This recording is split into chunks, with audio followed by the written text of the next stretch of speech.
E aí, galera, salve, salve.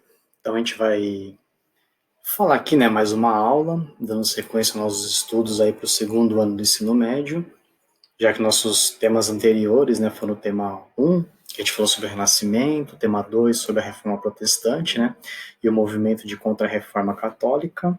Então nós chegamos nessa aula ao tema 3, né, que aí nós falaremos sobre a formação dos estados absolutistas, chamados também conhecidos como estados modernos, né? Então eu vou me minimizar aqui no canto direito de vocês. Então vamos lá. Direito. Exato. Então vamos lá, né? Então a gente tem aqui, né, a formação dos estados absolutistas ou modernos europeus, como tema 3. Então vamos lá, né? Seguinte, a gente vai fazer uma revisão rápida aqui no começo, falando sobre como que estava a questão na Idade Média, que nós já estudamos também anteriormente nos outros dois temas.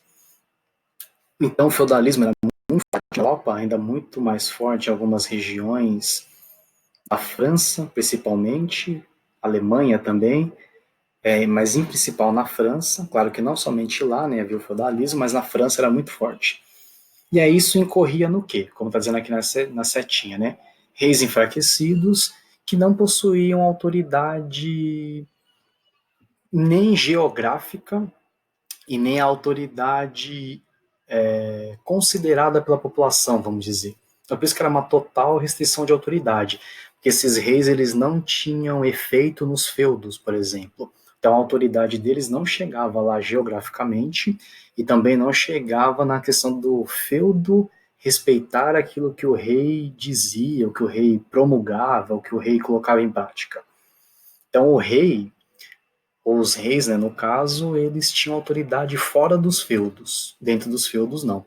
Então, o feudalismo, ali a questão dos feudos, ainda eram muito mais fortes que os reis naquele momento. Porém, né, como a gente falou também nos dois temas anteriores, né, nessa pequena e rápida revisão, a gente tem um fator aí, um grupo que já existia, claro, mas que acaba entrando em, assim, intensa, em franca ascensão, que foi a burguesia.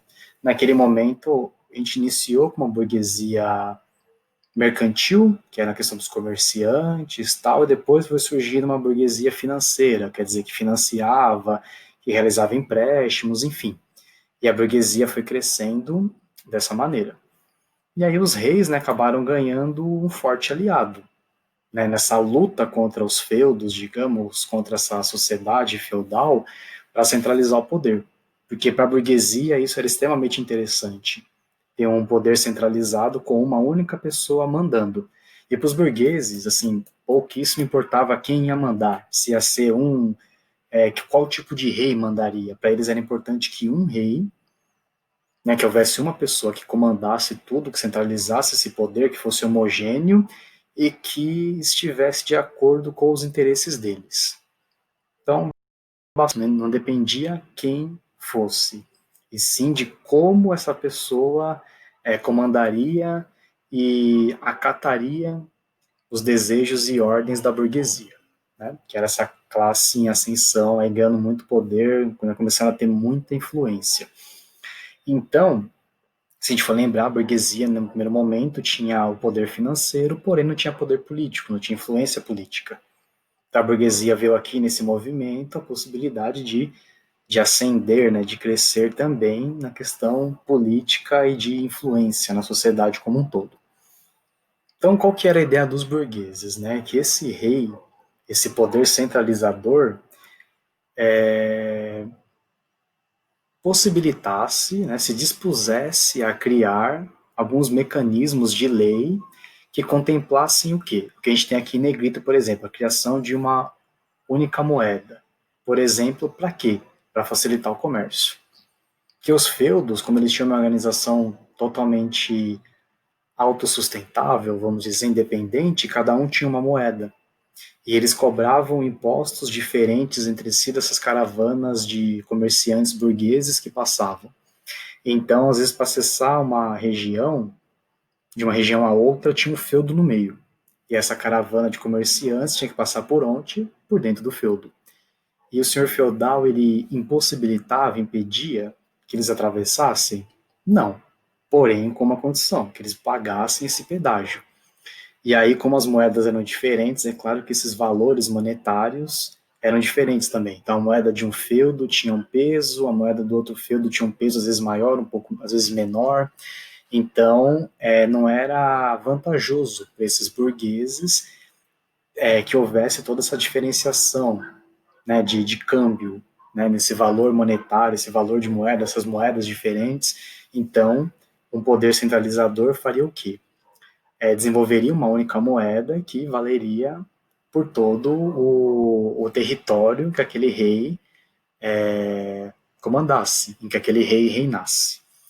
E a questão da cobrança de impostos também. Então, quer dizer, ia ter os impostos seriam pagos, no caso, para o rei, que também centralizaria a questão dos impostos, e aí eles pagariam esse imposto de uma única forma, vamos dizer, com uma única moeda, com um único peso, num único valor. Então, tudo isso facilitaria a vida dos burgueses. Então, por conta disso, eles apostaram e financiaram de várias formas a questão do rei poder ter mais poder, né, do rei ser alguém de fato com autoridade para comandar essa região toda. E aí,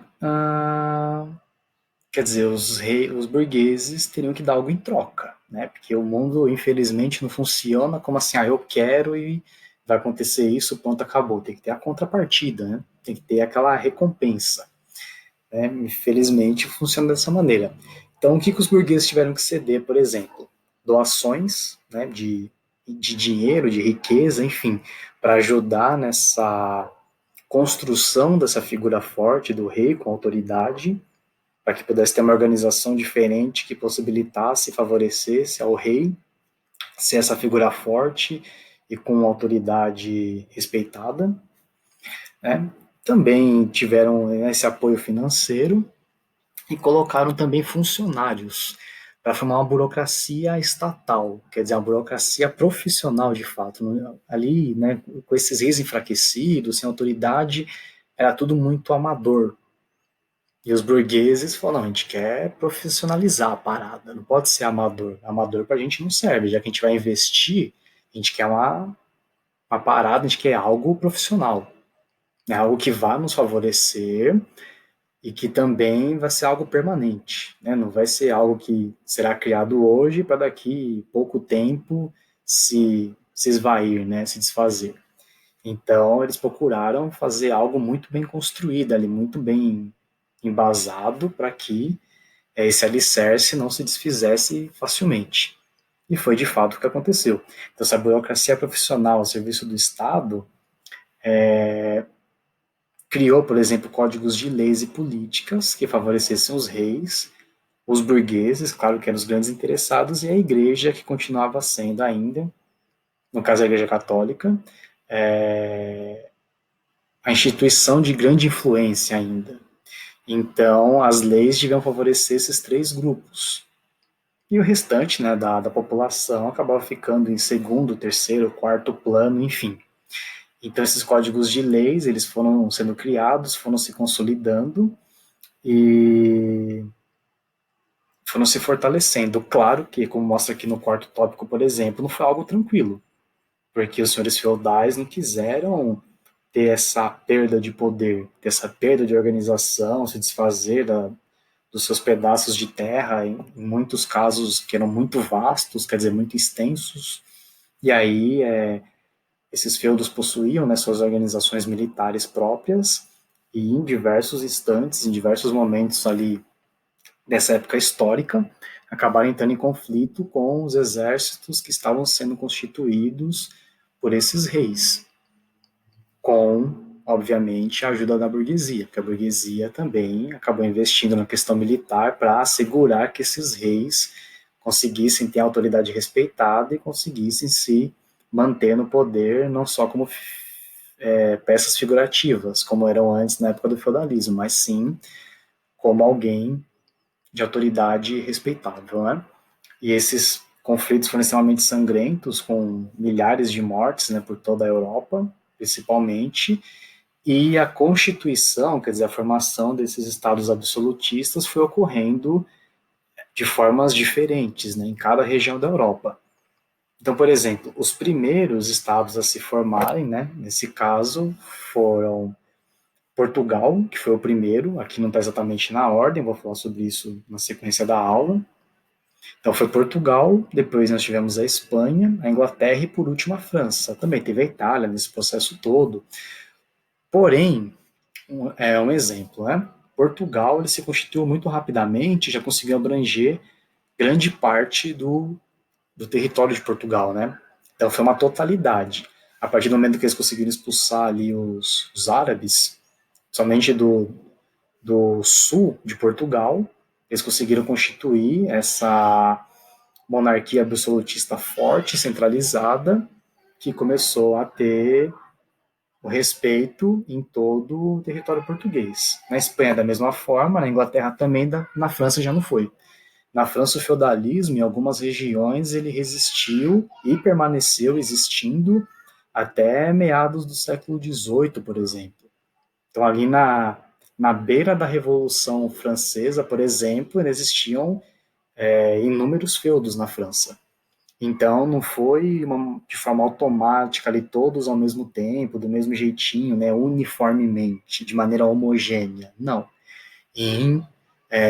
Nas diferentes regiões ali da Europa, aconteceram processos diferentes para a formação desses estados absolutistas. Ok? Então, as principais características deles, né? Vamos lá.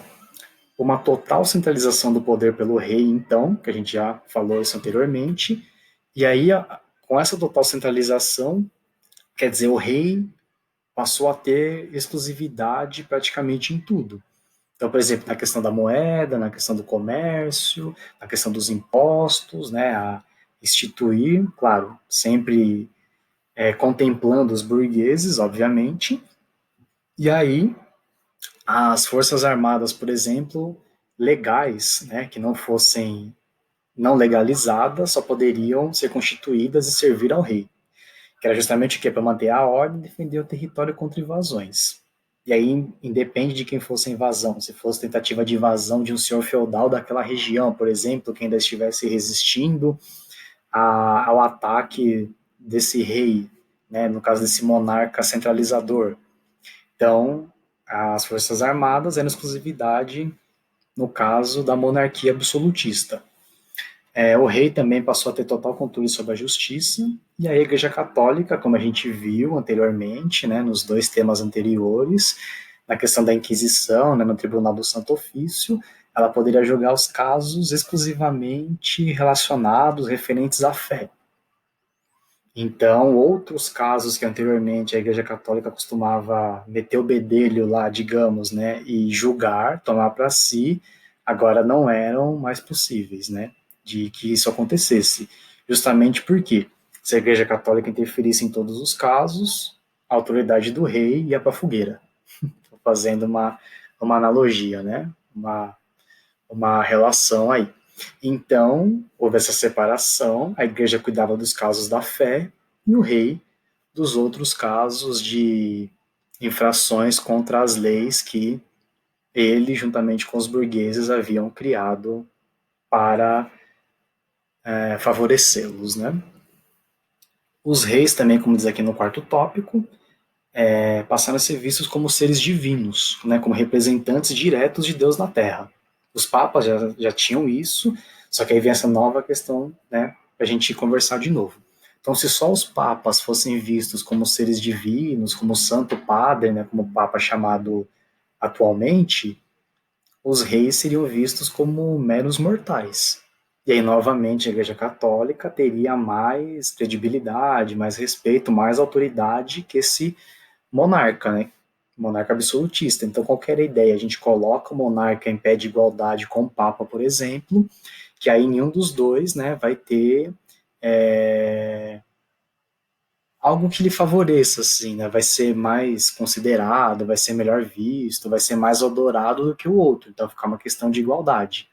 E aí, a Igreja Católica, claro, como ela continuava sendo favorecida, como eu comentei anteriormente, por essas leis, ela aceitou tranquilamente, de muito bom grado, todas essas imposições que esses reis foram fazendo, porque ela não perdia a influência dela, como estava acontecendo, né, como a gente conversou no tema anterior, nas regiões em que o protestantismo já havia tomado ou estava em vias de tomar. Então, para a igreja era interessante manter esse contato, nessa relação de camaradagem estreita com esses monarcas, porque esse exército também desse reino, desse Estado absolutista, agiria em prol da Igreja Católica se necessário fosse. Então, esse exército serviria a Igreja também. Então, para ela era interessante manter essas relações com esses reis, né? E aí, como a gente já tinha falado da arrecadação dos impostos, o monopólio estatal, quer dizer, todos os impostos eram pagos exclusivamente para o Estado absolutista, né, para os reis, certo?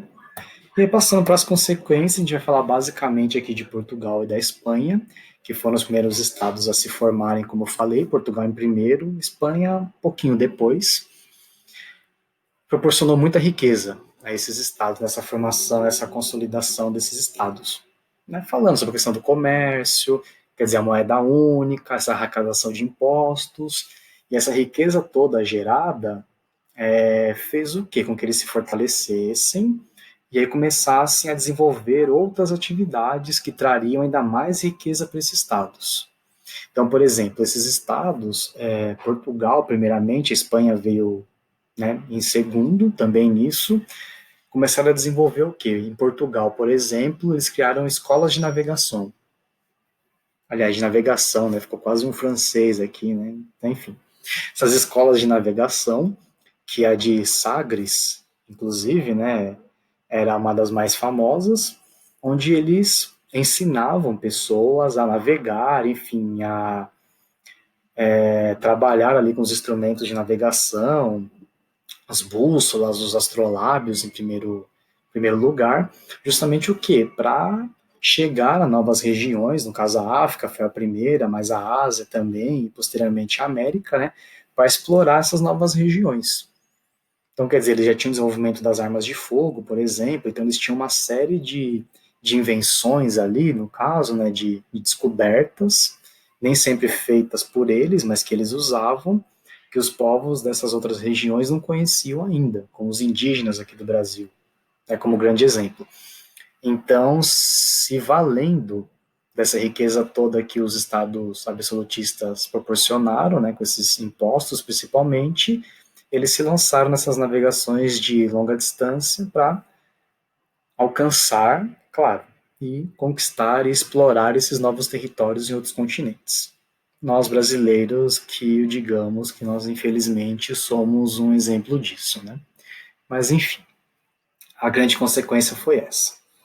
Depois os outros países, como eu falei, a França também entrou nesse processo, né, de navegação para chegar até aqui as colônias que ela teve na América, a Inglaterra também, a Espanha. Porém, Portugal foi o primeiro ainda no século ali já, né, no século finalzinho do século XIV para o XV, já começar a desenvolver essa questão do aprimoramento das navegações, né? E aqui finalizando, a gente tem um trecho da Utopia, do Thomas More, alguns chamam de Thomas Moros, né, enfim, que ele diz o que para nós, né? Que abrindo as aspas, né, o colchete, os utopianos admiram-se de que seres razoáveis possam se deleitar com a luz incerta e duvidosa de uma pedra ou de uma pérola, quando têm os astros e o sol com que encher os olhos. Admiram-se que o ouro, inútil por sua própria natureza, tenha adquirido um valor fictício tão considerável que seja muito mais estimado do que o homem. Os utopianos vivem em família. Os magistrados não se mostram nem orgulhosos nem terríveis. São chamados pais, e realmente desses têm a justiça e a bondade. Recebe com simplicidade as honras que as funções lhes são rendidas voluntariamente. Essas provas de deferência não constituem obrigação para ninguém. O próprio príncipe não se distingue da massa, nem pela púrpura, nem pelo diadema, mas apenas por um feixe de trigo que traz à mão. Quer dizer, qual que é a ideia do Thomas More sobre isso? Claro que isso aqui é um trecho do livro, Utopia, é um livro, enfim, muito maior do que isso, mas aqui ele mostra o quê? uma oposição, né, uma contraposição muito forte, muito veemente em relação aos estados absolutistas. Quer dizer, o príncipe não se distingue da massa. Nos estados absolutistas, a ideia principal é que ele se distinguisse da massa, por exemplo. Então, o rei, que era o magistrado, como diz aqui no início desse segundo parágrafo, vamos dizer, ele era implacável, né, nas suas sentenças, ainda mais contra os mais pobres, a pena de morte, enfim. E aqui o Thomas More quer dizer o quê? Que os magistrados não são orgulhosos, não tem essa vaidade, eu sou magistrado, quer dizer, eu sou alguém importante, alguém que faz a lei acontecer. E nem terrível nas condenações, procura ser algo justo, né, porque diz que eles são chamados pais. E aqui tem a justiça e a bondade, que é o que se espera de um pai, né? Então, a idealização do pai. Então, aqui ele vai trazendo várias questões, por exemplo, o valor do ouro, que para os utopianos é inútil, que aí lembra muito a visão que os indígenas tinham de que o ouro era um adereço, que era para embelezar as construções, para alegrar aos deuses, né, de ver um templo de um deus, por exemplo, ali acabado com ouro, bonito, para que aquele deus concedesse mais bênçãos para eles, por exemplo. E aqui não, né? Na sociedade ali dos estados absolutistas que se formava, e isso, né, permanece até hoje, o ouro era algo extremamente importante em sentido da riqueza, né, de poder financeiro. Então, a gente tem várias oposições nesse trecho da utopia que, né, acabam criticando esses estados absolutistas na ideia do Thomas More, que, como eu falei, lembra muito a questão dos povos indígenas, dos povos aborígenes na Austrália, na Nova Zelândia, ali na Oceania, e dos povos africanos também, né, antigos. Então, esse trecho vem para trazer isso. É claro que vocês podem ler também e terem outras percepções, claro, pegarem a obra do Thomas More, que é muito interessante, a Utopia. Não fiz o teste ainda, mas fatalmente vocês devem encontrar pela internet em PDF gratuito para baixar, quem se interesse. Mas não é uma leitura difícil, não é densa, que lendo vocês conseguem interpretar e compreender até tranquilamente. E se houver algum tipo de dificuldade, claro, vocês podem mandar perguntas, enfim, que eu estarei à disposição aí para tirar essas dúvidas, para elucidá-las. Beleza? Então, a gente finaliza aqui os slides e, consequentemente, a nossa aula. Bem, espero que tenha sido proveitosa, de valia, para a gente continuar nossos estudos nesse tempo de pandemia. E voltaremos na próxima semana aí com o nosso próximo tema. E para todos uma ótima semana, ótimos estudos e estamos juntão aí mais uma vez. Valeu, se cuidem e até a próxima.